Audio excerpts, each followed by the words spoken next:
If you live in a home long enough, sooner or later you're gonna have to deal with a plumbing clog. In this case, the sink is clogged up and you see we have a lot of standing water. So you can't make the repair without removing the water first. Imagine taking out that P-trap to clean it out and all that water would rush into the cabinet. So you have to remove the water, and I guess you could use a sponge or maybe a towel, but rather than using that to sop up all that water, I've got a quicker, easier way.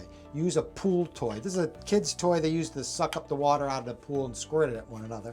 But it works great like a little siphon pump to remove the water, the standing water from the sink.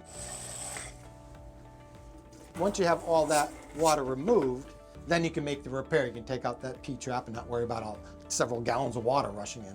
And this is great for, sink clogs, toilet clogs. If you have a malfunctioning washing machine that has water standing in the tub, you can use this little toy to suck out all that water, and then you can make the repair. But I would say, after using this to repair a plumbing leak, you might want to go out and buy the kids a new toy. Simple Solutions is brought to you by Titebond, the Pro's Advantage.